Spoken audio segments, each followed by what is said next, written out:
ওয়াদি আল জিন কিংবা জিনের পাহাড় যে নামেই পরিচিত হোক না কেন, জায়গাটিতে পৃথিবীর অবাক করা ঘটনা ঘটে। কি সেই অবাক করা ঘটনা? আজকে নিজের চোখে সেটা দেখব এবং আপনাদেরকে দেখাবো এবং জানাবো এর সঠিক তথ্য। তো চলুন দেরি না করে চলে যাই দেখার জন্য সেই অদ্ভুত জায়গা জিনের পাহাড়। ভিডিওটি ভালো লাগলে অবশ্যই আমার সাথে থাকবেন, চ্যানেলটি সাবস্ক্রাইব করবেন, লাইক শেয়ার কমেন্ট করবেন।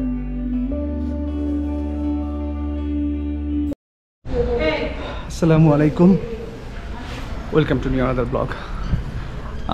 আজকে এখন আছে মদিনাতে, যাব হচ্ছে জিন পাহাড় ভ্রমণ দেখাবো। ভালো লাগলে অবশ্যই চ্যানেলটি সাবস্ক্রাইব করবেন এবং পাশে থাকবেন। তো চলুন শুরু করা যাক। মদিনা শহর থেকে 40 থেকে 45 কিলোমিটার দূরে জিন পাহাড়। যেতে সময় লাগবে 25 থেকে 30 মিনিট। গাড়ির যে গতিবেগ তাতে আপনি আগেও পৌঁছাতে পারেন। পাহাড়ের বুকে বা বুক চিরে সারি সারি খেজুর বাগান, যা আপনাকে এই ভ্রমণের বাড়তি আনন্দ দেবে। আপনি সত্যিই মুগ্ধ হয়ে তাকিয়ে থাকবেন এই পাথরের বুকে সৌন্দর্য দেখতে। আমাদের গাড়ি মসৃণ পথে চলতে চলতেই হঠাৎ দেখা হয়ে গেল সাদখোলা সেই লাল বাসটি, যেটা বিভিন্ন শহরে দেখা যায়, টুরিস্ট বাস। যদিও আমাদের সুযোগ ছিল না, তবে দূর থেকেই সেই ভ্রমণের আনন্দটুকু নিয়ে নিলাম। জিন পাহাড় ভ্রমণের অভিজ্ঞতা আমার কাছে একটু অন্যরকম।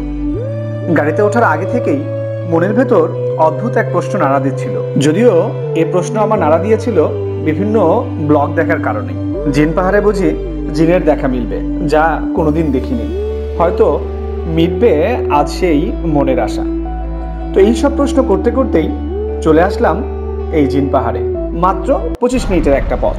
আলহামদুলিল্লাহ, আমি এখন যে জায়গাটাতে দাঁড়িয়ে আছি সেটা হচ্ছে ওয়াদি আল জিন বা জিনের পাহাড় নামে পরিচিত। দেখুন এই যে তার উচ্চতাটা দেখুন, সত্যি সত্যি এটা অনেকটা জিনের মতোই। পাহাড়টা ঠিক যেভাবে দাঁড়িয়ে আছে, আর এর চারপাশেই কিন্তু পাহাড়। দেখুন পুরোটাই পাহাড় এবং প্রত্যেকটা পাহাড়ের মাথাগুলো অনেক লম্বা। তো এটা এই জিনের পাহাড়, এটা কিন্তু মদিনা শহর থেকে 45 কিলোমিটার দূরে এই জিনের পাহাড়টা অবস্থিত। এই জিনের পাহাড় সম্পর্কে অনেক কিছু শোনা গেলেও আসলে কোরআনে কিন্তু এই ঘটনা সম্পর্কে কোনো কিছু বলা নেই। তো এখানে একটা ব্যাপার হচ্ছে, যদি এই যে রাস্তাটা দেখছেন, এই রাস্তায় কোনো কিছু রাখা হয়, পানি বা বোতল যে কোনো কিছু রাখেন না কেন আপনারা, তাহলে কিন্তু এইটা উল্টো দিকে গড়ানোর পরিবর্তে কিন্তু তার বিপরীত দিকে গড়িয়ে যায়। তো এখানে যেটা বলা হয় যে এইখানে অনেকে ধারণা করে চুম্বক জাতীয় কিছু আছে, যে কারণে এই ঘটনাটা ঘটে। গাড়িও যদি বন্ধ করে রাখা হয়, সেটা কিন্তু পিছন দিকে ব্যাক করে সামনে যাবার পরিবর্তে।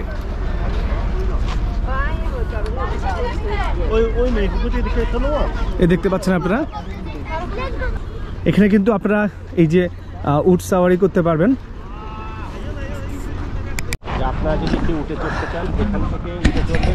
আপনারা যদি উটের সাওয়ারি করতে চান তাহলে 10 রিয়াল করে নেবে। দেখুন সবাই করতেছে, দেখুন এটা কিন্তু 10 রিয়াল নেবে, এটা উটের সাওয়ারি করতে। যে দেখুন এই যে জিন পাহাড়ের যে রাস্তাটার কথা যদি আমরা বলি, যে এই রাস্তায় সবসময় অপোজিট ডিরেকশনে চলে যায়। যদি উপর দিকে রাখি তাহলে ওদিকে না গিয়ে সেটা কিন্তু নিচ দিকে চলে যায়। তার একটা টেস্ট আপনাদেরকে একটু দেখাই। এই দেখুন, এই যে আমরা একটা বোতল রেখেছি, দেখেন বোতলটা দেখুন এই যে চলে যাচ্ছে। এই দেখেন আমাকে কিন্তু তার সাথে সাথে দৌড়াতে হচ্ছে, বাতাস নেই কিন্তু এখানে কোনো, কিন্তু এই উল্টো দিকে কিন্তু চলে যাচ্ছে। দেখুন এই দেখুন, জানি না এখানে আল্লাহ কি শক্তি দিয়ে রেখেছে এখানে,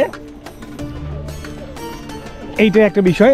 আবার বোতল এবং পানি দিয়ে পরীক্ষার পর এবার আমরা ভেবেছি আমাদের গাড়িটা দিয়ে পরীক্ষা করব। তো চলুন গাড়ির কি অবস্থা হয় দেখি। গাড়ি চলতেছে, এই যে এখানে দেখেন, আপনাদেরকে বলি যে গাড়ি কিন্তু একবার নিউট্রাল করে রাখা আছে, কিন্তু গাড়ি চলছে সামনের দিকে। আবার দেখেন স্পিড কিন্তু আরো বাড়ছে। এখন আর এই রাস্তাটাই 2009-10 সালে সৌদি সরকার এই রাস্তার কাজ করতে চায়। এইখানে যে জিনের পাহাড়ের সামনে যে রাস্তার কাজ আছে, এই রাস্তাটা করার জন্য তারা পরিকল্পনা গ্রহণ করে এবং তারা ভাবে যে তারা চিন্তা করেছিল 200 কিলোমিটার রাস্তা তারা কাজ করবে, কিন্তু 30 কিলোমিটার রাস্তা কাজ করার পরেই রাস্তার আর কাজ করা যায় না। এখানে দেখা যাচ্ছে যে সব জিনিসপত্র রাখা হয়েছে সেগুলো সব মদিনার দিকে চলে যাচ্ছে, মানে যেদিকে তারা রাখছে অপোজিট দিকে সেগুলো গড়িয়ে যাচ্ছে। এবং রোলার যেটা আছে রাস্তা সমান করার কাজে ব্যবহৃত হবে সেটাও কিন্তু অপর দিকে গড়িয়ে যায়। এজন্য শ্রমিকরা ভয় পায় এবং কাজ করা কিন্তু বন্ধ করে দেয়। এবং ফাইনালি 30 কিলোমিটার রাস্তায় কাজ করার পরেই কিন্তু যে জায়গাটাতে রাস্তার কাজ বন্ধ হয়ে যায় সেই জায়গাটাতে একটা গোল চক্কর দিয়ে এটা আবার ফেরত পাঠানো হয়। পরে কিন্তু আর কাজ করা এটা সম্ভব হয়ে ওঠেনি। এই হচ্ছে এই জিন পাহাড় এবং জিন পাহাড়ের রাস্তার আসল তথ্য। অনেকেই মনে করে এখানে প্রচুর চুম্বক জাতীয় পদার্থ আছে, তাই এমনটি ঘটে, যদিও কোরআন হাদিসে এই সম্পর্কে কোনো তথ্য নেই। তো ভিডিওটি ভালো লাগলে অবশ্যই আমার চ্যানেলটি সাবস্ক্রাইব করবেন এবং লাইক শেয়ার কমেন্ট করে জানিয়ে দেবেন। খুব ভালো থাকবেন। আসসালামু আলাইকুম।